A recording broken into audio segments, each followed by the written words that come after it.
네, 시청자 여러분, 김미영 팀장이라고 들어보셨죠? 대출 상담 사기를 벌인 원조 보이스피싱 조직 총책을 이릅니다. 9년 만에 붙잡혔는데 알고 보니까 경찰 사이버 수사대 출신이라고 하네요. 그래서 더 충격이 갑니다. 네, 필리핀에서 호화 생활을 했다고도 전해지는데 피해를 입은 돈을 어떻게 또 찾을 수 있는 건지 승전 한국형사정책연구원 연구위원과 함께 자세히 알아보겠습니다. 어서 오세요. 어서 오십시오. 안녕하십니까. 네, 자 김미영 팀장이 경찰 출신이었습니까? 저도 깜짝 예. 놀랐습니다. 예. 자기가 사이버 수사에서 단속을 했던 그 경험을 가지고 지금 사실 이게 피해 금액이 지금 경찰에서는 제일 80억이라고 80억 정도로 예. 파악하고 있습니까? 근데 이게 400억이라고 이야기하고 2013년에는 1000억이라는 이야기도 지금 계속 나오고 있는데 더 될 것 이게 같은데요. 계속 수사를 하다 보면 나올 수 있는데 국민 여러분 혹시 다 문자 한 번씩 받으실 거예요. 김미영 팀장입니다. 네. 고객님께서는 최저 이율로 3천만 원까지 30분 이내에 통장에 입금 가능한 고객입니다. 라는 문자가 오는 거예요. 그러면 딱 문자 보면 내가 3천만 원이야 최저 이율이라고? 그러면 사람이 호기심이 있을 수 있잖아요.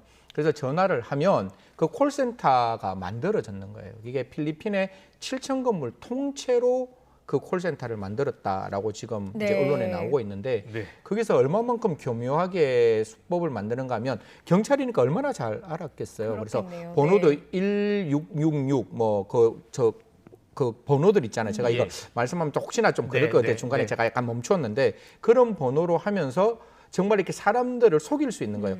돈은 둘 수가 있는데 지금 우리가 할 수 있는 게 보정보험 정권을 좀 만들어야 됩니다. 이거 돈 좀 먼저 좀 주십시오. 이건 나중에 환불 다 되는 금액이니까. 그러니까 공공금융기관을 사칭하는 거잖아요. 그렇죠. 전화번호도 비슷하고. 예. 그러다 보니까 이게 국민들의 입장에서는 처음이니까 이렇게 들어갈 수밖에 없는 그런 상황이었는데 사실 이게 2013년 이후에 9년 만에 이제 잡혔는 건데 네. 사실 이거는 뭐 경찰, 그다음에 국정원, 그다음에 관계 필리핀에 있는 코리아 센터 이런 분들이 다 이게 협업을 통해서 만들었다는데요. 지금 저 나오는 필리핀에서 잡힌 거죠. 왜냐하면 형사사법 주권 자체가 필리핀 땅이니까 필리핀 경찰이 저렇게 지금 이제 잡아서 나오는 건데 보시면 아시겠지만 사설 경호원까지 두고 있었다 이런 말들이 나오니까 그러니까요. 저 완전 무장해서 지금 들어가는 건데요.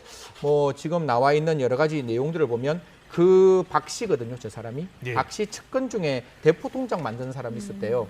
그 사람의 어떤 위치를 파악하고 그 사람을 먼저 잡았어요. 네. 잡으니까 이 박 씨 2개의 가명을 사용하고 있었다라는 게 이제 나왔고 거기에서 이제 국가정보원하고 이제 경찰이 적극적으로 협조해서 2주간 잠복을 했답니다. 네. 잠복을 해서 지금 잡았다고 하니까요. 사실 저 불로 처리하는 것도 저는 조금 불편합니다. 그 많은 시민들이 그만큼 이렇게 피해를 입었다면 네. 국내에 들어왔을 때 범죄로는 안 될 거예요. 저게 특정 가중 처벌에 관한 법률도 아니고 성폭력 범죄도 아니기 때문에 신상 공개는 안 될 건데 네네. 사실 그럼에도 불구하고 가끔 그런 이야기 하잖아요. 외국에서는 저렇게 머그샷 빵 찍어서 다 보여주는데 꼭 우리나라에 들어올 때는 저렇게 불로 처리를 할 수밖에 없는 지금 상황이다. 하지만 그 피해자들의 마음을 생각한다면 진짜 애끓는 마음이 아닐까 그렇게 생각합니다. 뭐 9년 동안 범행을 저질렀으니까 피해 액수도 상당할 것 같고요. 그리고 이 피해자들이 이 돈을 돌려받을 수 있을지도 궁금하실 것 같거든요. 이게 이제 저는 경찰과 검찰 그리고 여러 이제 정부 기관에서 다 해야 되는데 이게 그러니까 범죄 은닉 수익 등에 관한 법률이 있어요. 그 법률에 보면 국제사법 공조가 가능합니다. 국제사법 공조가 가능하고 지금 아마 박 씨는 모든 재산 필리핀에 은닉해 놓았을 거예요. 네. 그러면 국제형사사법 공조를 통해서 필리핀 측에게 분명히 이야기를 해야겠죠. 이거는 불법 자산이다.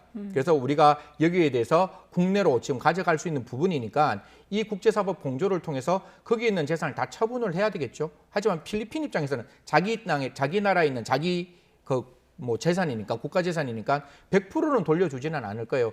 제가 알기로는 제가 이 부분은 조금 연구를 해서 알고 있는데 스위스는 50대 50으로 그러니까 스위스 재산 하며 스위스에 50 돌려주고 그 50 가지고 오는 이런 어떤 과정을 거치게 되는 건데 국제사법 공조를 통해서 그 필리핀 안에 있는 저 박 씨의 모든 재산 진짜 숟가락 하나라도 지금 국가가 다 가지고 와야 되는 그런 그 과정이 아닌가 가지고 와서 그 부분에 대해서 피해자가 있다면 그 피해자에게 돌려주는 그런 절차를 했으면 좋겠다는 말씀드리겠습니다. 네, 알겠습니다. 일단 총책이 잡혔으니까요. 근데 중간 간부들은 또 도망갔다고 하니까 좀 더 수사가 필요할 것 같습니다. 알겠습니다. 다음 이슈 넘어가겠습니다. 한 차량이 오토바이를 인도까지 쫓아가 들이받는 지금 보복 운전 영상이 공개가 됐습니다. 좀 위험해 보이던데요. 자, 화면 잠깐 보여주세요. 네, 지금 저 장면입니다. 네네. 사실 저 오토바이가 지금 되게 적극적으로 도망가고 있는 모습이 네. 보이는데 차량이 오토바이를 들이받은 거죠. 예, 뒤에 이제 차량이 얼마나만큼 화가 났는지 모르지만 저렇게 가는 오토바이 운전자를 뒤에서 추돌하면 저 충격 굉장히 심하거든요. 예, 이게 예. 왜냐하면 앞쪽에 가고 있는 사람은 앞으로 이렇게 가는데 뒤에서 빵 때리면 척추 있는 뒤쪽에 굉장히 큰 충격이 크게 다쳤을 있고 것 같은데 네. 저 그다음에 오토바이 운전자가 욕을 했다는 거죠? 그러니까 그걸 이제 확인은 해야 되는 것 예, 같은데 요새 굉장히 이렇게 코로나19로 집에서 배달해서 먹는 경우가 많아서 오토바이에 대한 배달이 굉장히 많아지고 있습니다.